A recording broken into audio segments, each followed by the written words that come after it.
Hello mga ka-DIY, welcome ulit sa ating YouTube channel, Handilina Vlog. Isang DeepEd HP laptop na once i-press ang power button, so kung panoorin natin, nag-light naman yung kanyang keyboard. Ayan. So, kahit na nag-light yan, pero hindi nag-display yung screen or walang display ang screen. So, yan ang susubukan natin na i-fix sa video na ito.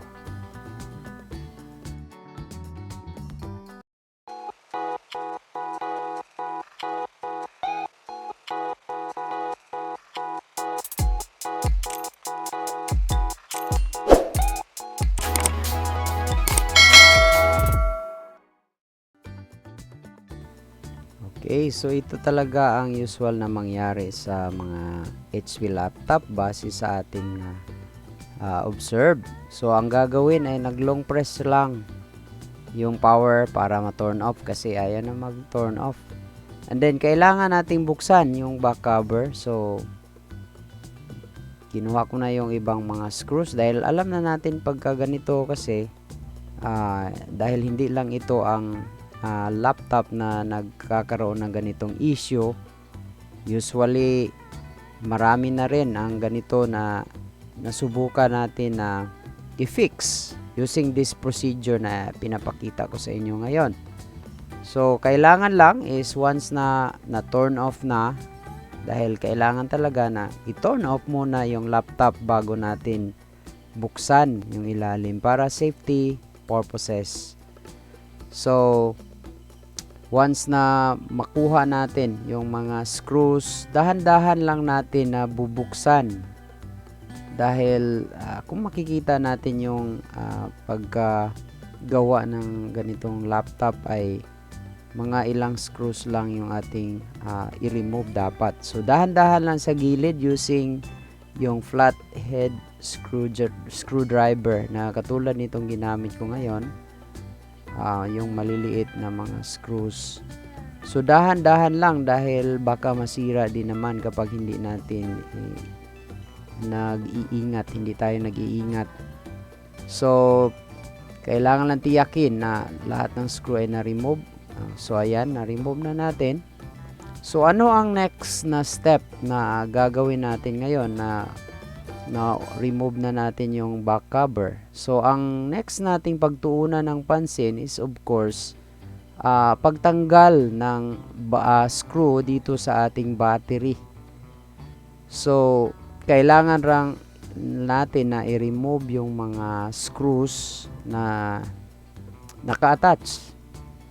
So ano ang purpose? Bakit ba yung battery? Dahil sa nakita natin yung ganitong model ng HP, wala tayong makikita na CMOS battery, yung maliit na parang coin na nag-supply ng voltahe sa ating CMOS or sa ating BIOS. Kaya nga, ang battery ay direkta na itong nag-provide ng voltage. So ayan, once natin i-remove yan, of course, expected na ang mangyari once na na-remove na, next step, kailangan nating pindutin yung power button mga 30 seconds pataas. Ganito lang. So purpose, of course, para ma-discharge, ma-reset yung kanyang BIOS. So yan ang purpose. So ika nga paggawa natin, katulad ito ng parang analogy, so ng isang taong nakatulog, so kailangan lang natin nagisingin. Pero actually technical na term is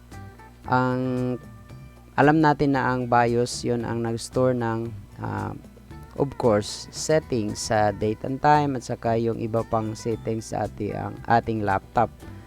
So pagkatapos niyan, of course, once na reset na natin, so balik natin, dahil nabalik nating battery, na press natin, nakikita natin sa gilid na nagbi-blink yung kanyang ilaw. Ibig sabihin ay nagpa-process. Huwag lang maagad na magpanik dahil matagal yan mag-display Yung keyboard, ayan, nag-iilaw na. Kikita natin. So, matagal siya dahil nag-recover. Nagre-reset kasi yung ang kanyang BIOS. So, nag-recover siya. So, hindi kaagad ito mag-display.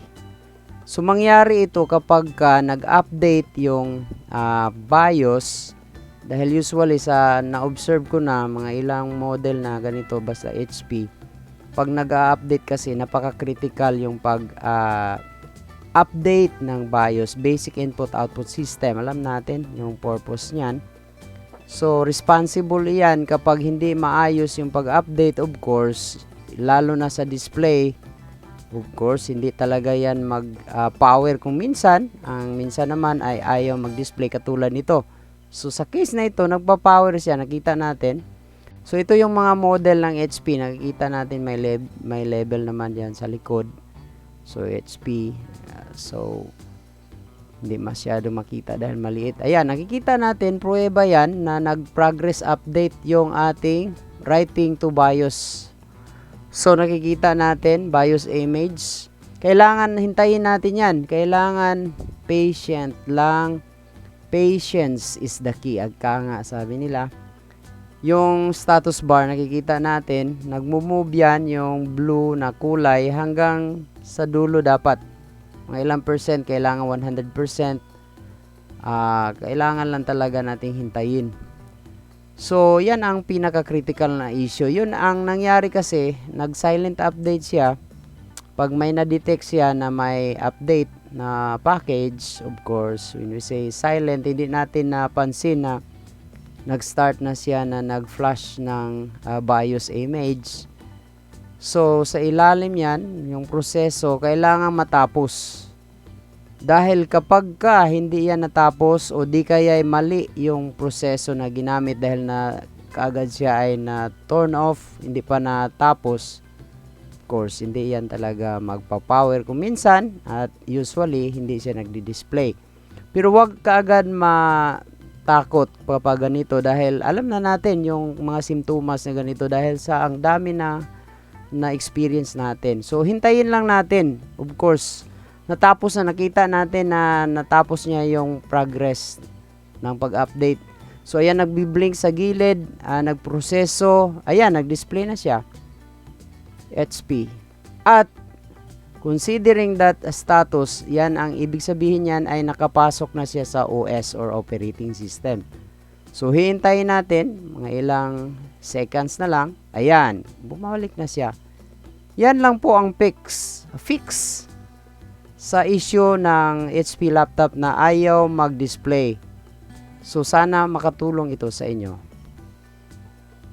Gustuhan mo ba ang video ito? I-click ang subscribe button, i-like and share din sa iba. At i-click ang notification bell para laging updated sa mga videos dito lang sa ating YouTube channel, Handelina Vlog. Maraming salamat sa panunood. Hanggang sa muli!